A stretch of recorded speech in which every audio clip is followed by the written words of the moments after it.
Vidarbha live news. राष्ट्रीय स्तरावर यवतमाळातील 3 खेळाडूंना सुवर्णपदक.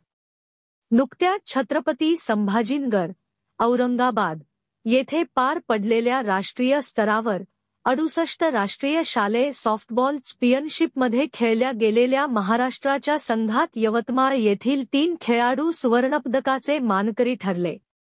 स्कूल गेम फेडरेशन ऑफ इंडियाचे वतीने आयोजित महाराष्ट्रातील संभाजीनगर येथे राष्ट्रीय सॉफ्टबॉल स्पर्धा 19 वर्षे आतील संपन्न झाल्या. यामध्ये एकूण 20 राज्यांच्या चमूने सहभाग घेतला होता.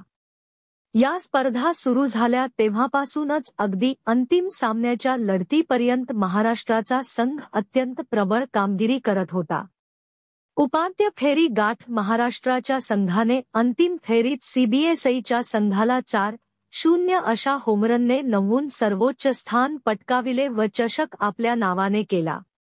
या सुवर्णपदकाचे मानकरी ठरलेल्या महाराष्ट्राच्या संघात यवतमाळ येथील रत्नशील विनोद डोंगरे, सम्यक सुरेंद्र गजभिये, रोहांशु प्रवीण खंडारे हे तीनही खेळाडू चमकले. हे खेळाडू अमलोकचंद महाविद्यालयातील आहेत. हे खेळाडू सुवर्णपदकाचे मानकरी ठरले. ते आपल्या यशाचे श्रेय आईवडील तथा शारीरिक शिक्षक पियुष चांदेकर, पंकज शेलोटकर, भाकित मेश्राम, निशांत सायरे यांना देते. तर त्यांचे मनस्वी अभिनंदन अमलोकचंद महाविद्यालयाचे अध्यक्ष तथा माजी खासदार डॉक्टर विजय बाबू दर्डा, तसेच संस्थेचे सचिव मा प्रकाशजी चोपडा, प्रतिष्ठित संचालक मंडळ, प्राचार्य मा आर. एम. मिश्रा, उप प्राचार्य व्ही. सी. जाधव, शारीरिक शिक्षक संचालक प्रा. किशोर तायडे, क्रीडा शिक्षक संजय पंदिरवाड, मा सैनिक व समस्त प्राध्यापकवृंद, तद्वतच यवतमाळ जिल्हा सॉफ्टबॉल असोसिएशनचे अध्यक्ष प्रा. विकास टोणे, नरेंद्र फुसे, नरेंद्र तरोणे, जिल्हा क्रीडा अधिकारी घनश्याम राठोड, राज्य क्रीडा मार्गदर्शक मंगेश गुडदे, क्रीडा अधिकारी सचिन हरणे व यवतमाळ येथील समस्त सॉफ्टबॉल क्रीडाप्रेमी इत्यादींनी केले.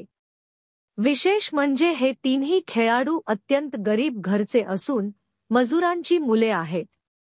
ते जेव्हा सुवर्णपदक जिंकून आपल्या वस्त्यांमध्ये आले तेव्हा त्यांचे सर्वप्रथम स्वागत व सन्मान करण्यासाठी यवतमाळ शहर पोलीस स्टेशनचे ठाणेदार रामकृष्ण जाधव हे होते.